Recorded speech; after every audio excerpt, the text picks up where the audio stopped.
राजस्थान विधानसभा में पीएचडी धारी विधायक, मंत्री और रामपुरिया कॉलेज में व्याख्याता के तौर पर भी अपनी सेवाएं दे चुके chief guest doctor B D Kalla ji को बुलाना चाहूँगा, जो पहली बार शिक्षा मंत्री बनने के बाद इमर्जिंग राजस्थान 2021 हनुमानगढ़ में है। यात्रा इनके जीवन में हमेशा से नए मुकाम लेकर आती रही है और हनुमानगढ़ से विशेष स्नेह इनका हमेशा रहा है। यही है कि यहाँ के लोगों के एक बुलावे पर हमेशा से सैकड़ों किलोमीटर की दूरी तय कर आने में इन्हें गुरेज नहीं होता है। इमर्जिंग राजस्थान 2021 में भी आप पधारे, आपका फिर से आभार। मैं अनुरोध करूंगा कि मंच पर आएं और अपनी बात रखें।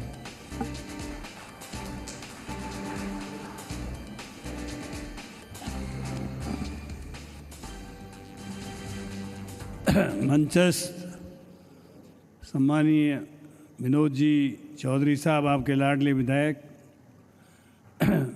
प्रीसी नथमल जी डिडेल, जिला कलेक्टर हनुमानगढ़, प्रीसी सुशांत जी पारिक, ब्यूरो चीफ जी राजस्थान, प्रीसी तिवारी जी, अमित चाचान जी, नौर के माननीय विधायक, प्रिय श्री सोहन जी ढेल, प्रधान पंचायत समिति नौर, जिले की एसपी साहिबा सम्मान्य प्रीति जैन जी, सुरेंद्र जी दादरी और उपस्थित समस्त हनुमानगढ़ के प्रबुद्ध नागरिक बंधुओं, भाइयों बहनों, पत्रकार बंधुओं, इमर्जिंग राजस्थान आज हनुमानगढ़ में पहुंचा है।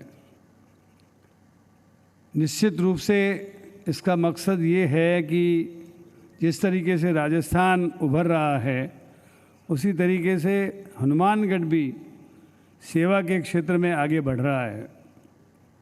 मैंने अभी देखा बहुत से लोगों ने जो सेवा कार्य किए उसका सम्मान हुआ।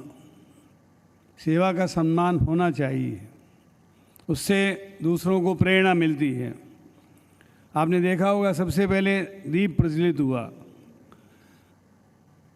मैं एक बार 1965 में हरिद्वार गया था अपने माता पिताजी के साथ। मैंने वहाँ देखा दीपक को जलाकर गंगा जी में बहा रहे थे। थोड़ी देर में वो दीपक लहरों में डूब जाता था। मैंने पूछा कि दीपक क्यों जलाते हैं, कोई जवाब नहीं मिला। लेकिन उसके बाद जब किताबों का अध्ययन किया, संत महात्माओं से, रूपनाथ जी महाराज जैसे संतों से बातचीत की, तो पता लगा शुभम करोति कल्याणम आरोग्यम धन संपदा शत्रु बुद्धि विनाशाय दीपक ज्योति नमोस्तुते। यानी दीपक प्रज्वलित करने से शुभ होता है, मंगल होता है, कल्याण होता है, आरोग्य बढ़ता है, धन संपदा बढ़ती है। कोई आज के इस कार्यक्रम से शत्रु बुद्धि रखता है, जिस कार्यक्रम में दीप प्रज्वलित होता है तो उसका विनाश हो जाता है। शत्रु बुद्धि विनाशाय दीपक ज्योति नमोस्तुते। इसलिए दीपक का प्रज्वलन करने के बाद उस काम को शुरू किया जाता है। तो मैं आपसे इसके अलावा भी एक किस्सा आता है कि एक व्यक्ति जो है, शिवदत्त नाम का व्यक्ति था, वो शाम को मंदिर में गया और मंदिर में जाने के बाद उसने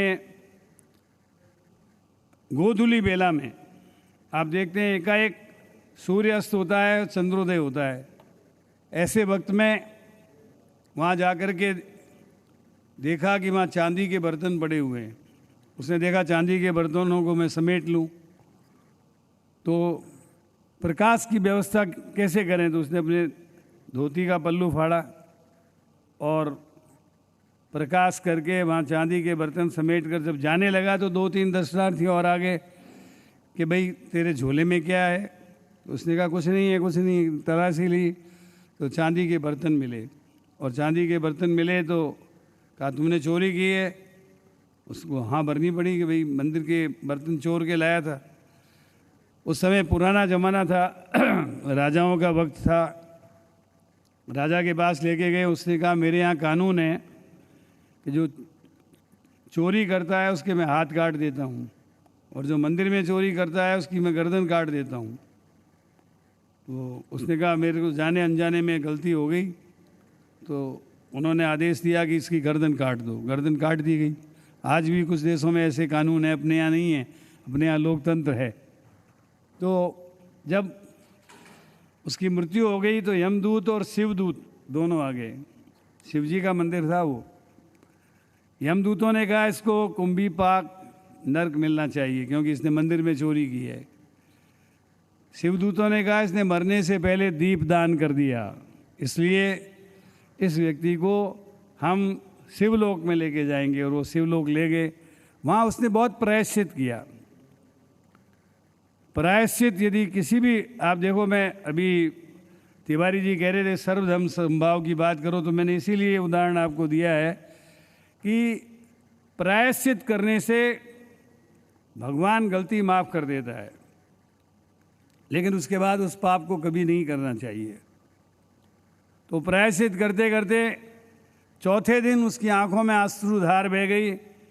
अश्रुधार बहते ही शिवजी प्रकट हो गए और प्रकट होकर के कहा कि शिवदत्त क्या चाहिए तेरे को? कि महाराज मुझे तो आपके चरणों की सेवा चाहिए। कि तुझे चरणों की सेवा चाहिए थी तो तेने चांदी की चोरी क्यों की? सबसे पहले तेरे को चांदी दूंगा और तेरे को वैभव दूंगा। तो अगले जन्म में उसको एक देश का शासक बना दिया, और शासक बनाने के बाद उसको अपना पूर्व जन्म याद था। उसने एक राज्यादेश जारी कर दिया कि जितने भी मेरी टेरिटरी में मंदिर हैं उसमें दीप प्रज्वलन और अखंड ज्योति जलेगी। और आप जानते हैं कि वही शिवदत्त उससे अगले जन्म में कुबेर धन का अधिपति बन गया, क्योंकि जब तक उसे ये एहसास हो गया था कि वैभव में कुछ भी नहीं है जो भगवान की भक्ति में ही है। इसी तरीके से आपको मैं बताता हूँ, मैं वेटिकन सिटी गया 2020 में। मैंने वहाँ देखा, वहाँ भी प्रायश्चित करने से भगवान माफ़ कर देते हैं। कन्फेशन हाउस बने हुए आपने देखा होगा वहाँ पे। तो हर धर्म में प्रायश्चित का महत्व है। इस्लाम में भी प्रायश्चित का महत्व है। कोई भी ऐसा दुनिया का धर्म नहीं है, बौद्ध धर्म, जैन धर्म, जहाँ प्रायश्चित करने पर वीतराग परमात्मा, गॉड, ईश्वर, अल्लाह जो भी है, ईश्वर अल्लाह तेरो नाम, सबको सन्मति दे भगवान। महात्मा गांधी जी कहते थे। इसलिए सब धर्मों में प्रायश्चित का महत्व है, सब धर्मों में परोपकार का महत्व है। परित सरिस धर्म नहीं भाई, पर पीड़ा सम नहीं अधमाई। परहित जो भी करता है वो पुण्य का काम करता है, और जो दूसरे को कष्ट पहुंचाता है वो अधर्म का काम करता है। इसलिए आप समाज सेवियों ने जो परोपकार के काम किए, कोविड में आप लोगों ने अपनी जान की परवाह किए बगैर, ये नहीं सोचा कि मैं भी कोविड हो जाएगा। ऐसे ऐसे लोग मैंने देखे हैं जो अपने घर में पानी का लोटा नहीं भरते। पानी का गिलास भरने के लिए कहेंगे तो दूसरे को कहेंगे, क्या अपने से छोटे को कहेंगे आप भर लाओ, तुम भर लाओ। लेकिन ऐसे ऐसे लोगों ने अपना काम धंधा छोड़कर अपनी सारी व्यवस्थाओं को छोड़कर समाज सेवा में लग गए। ऐसी समाज सेवा बहुत कम देखी जाती है। हनुमानगढ़ के लोगों ने भी जो सेवा का काम किया, उसके लिए आज जी राजस्थान ने आप जैसे लोगों का सम्मान किया। मैं अपनी ओर से और सरकार की ओर से आपका सम्मान करता हूं, अभिनंदन करता हूं, और ये उम्मीद करता हूं कि आपसे नई पीढ़ी और प्रेरणा लेगी और अपनी विद्या, शक्ति और धन का सांगोपांग सदुपयोग करेगी। धन किसी के साथ नहीं चलता है। कई बार फिल्में भी शिक्षा देती है, लड़कपन खेल में खोया, जवानी नींद भर सोया और बूढ़ापा देख कर रोया। इसलिए जो अच्छा काम कर जाओगे वो आपके साथ चलेगा। जो सेवा करोगे उसका मेवा मिलेगा, और जो सेवा नहीं करेगा वो अपने तक सीमित रह जाएगा। एक चिड़िया भी अपने चूजे को कहीं कहीं से खाना ला के देती है, लेकिन मनुष्य एक ऐसा सामाजिक प्राणी है जो अपने लिए नहीं, वो समाज के लिए जीता है। इसलिए कहा गया है तू जिए दिल जमाने के लिए, अपने लिए जिए तो क्या जिए, तू जिए दिल जमाने के लिए। हमको समाज के लिए जीना है, मानवता की सेवा करनी है। बल्कि मैं तो बचपन में ये सिखाया था, हमारा कर्म हो सेवा, हमारा धर्म हो सेवा, हमारा ईमान हो सेवा। सेवा से बड़ा कोई धर्म नहीं है। आप किसी धर्म को उठाकर पढ़ के देख लीजिए, सबसे बड़ा कर्म क्या है कि सेवा करो। और सेवा जो है उससे मनुष्य को ये जन्म सफल होता है और अगला जन्म भी सफल होता है आदमी का। इसलिए कई लोग ऐसे होते हैं जो समाज सेवी का ढोंग करते हैं, लेकिन बहुत से ऐसे लोग होते हैं जो मन से, वचन से, कर्म से, तन से, मन से, धन से सेवा करते हैं। ऐसे लोग समाज सेवी कहलाते हैं। और इस हाथ से दान करने वाला इस हाथ को पता नहीं लगने देता। एक बार एक किस्सा आता है, मैं उसको दोहे को तो भूल गया, लेकिन एक व्यक्ति ने पूछा कि आप दान कर रहे थे, आपकी नज़रें नीचे क्यों थी? तो उन्होंने कहा देनहार कोई और है और लेनहार कोई और।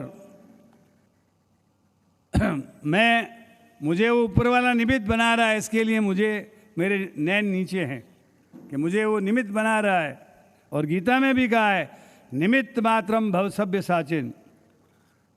कोई भी अर्जुन को कहा कृष्ण भगवान ने कि मैं किसी अच्छे काम के लिए अच्छे व्यक्ति को निमित्त बनाता हूँ और उसको घमंड आ जाए तो उसका घमंड चूर कर देता हूँ।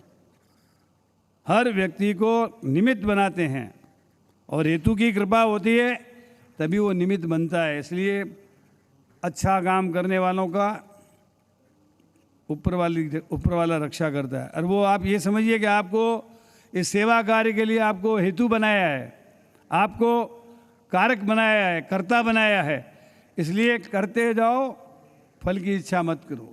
कर्मण्येवाधिकारस्ते मा फलेषु कदाचन माँ कर्म फल हेतु भुर्माते संगोस्तु कर्मणि। कर्म करते जाओ, सेवा करते जाओ और फल की इच्छा ऊपर वाले पे छोड़ दो, अपने आप सेवा करने वाले को फल देता है। तो मैं ज़्यादा नहीं कहकर जी राजस्थान का, सुस्तान जी, पारीक जी का, तिवारी जी का, इनकी पूरी टीम का, हमारे हनुमानगढ़ के संवाददाता महोदय का, सभी का आभार व्यक्त करता हूं कि उन्होंने आपके बीच में मुझे आने का मौका दिया। और आप सब लोगों के लिए कामना करता हूं कि आप अस्त रहें, व्यस्त रहें, मस्त रहें और स्वस्थ रहें और उत्तरोत्तर प्रगति के पथ पर पथारूढ़ होते हुए आगे बढ़ते रहें। और मैं अंत में एक श्लोक के साथ अपनी वाणी को विराम दूंगा। सर्वे भवन्तु सुखिनः, सर्वे सन्तु निरामया, सर्वे भद्राणि पश्यन्तु, माँ कश्चित् दुःख भाग् भवेत्। आप सबका मंगल हो, सब निरोग रहें, सब सुखी रहें और हमेशा आगे प्रगति के पथ पर आगे बढ़ते रहें। इन्हीं मंगल भावनाओं के साथ जिन जिन लोगों ने सेवाएं दी है उनके लिए मैं अपनी शुभकामनाएं देता हूं। और इमर्जिंग राजस्थान, जी राजस्थान ने जो चलाया है उनके लिए भी शुभकामना करता हूं। वो इसके माध्यम से समाज में समाज सेवा का बीड़ा उठाने का जज्बा पैदा करते हैं। इसके लिए जी राजस्थान को भी बहुत बहुत धन्यवाद। जय हिंद।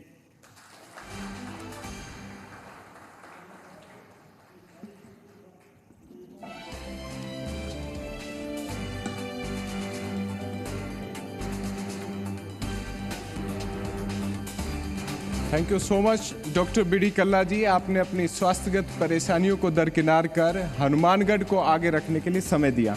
एक बार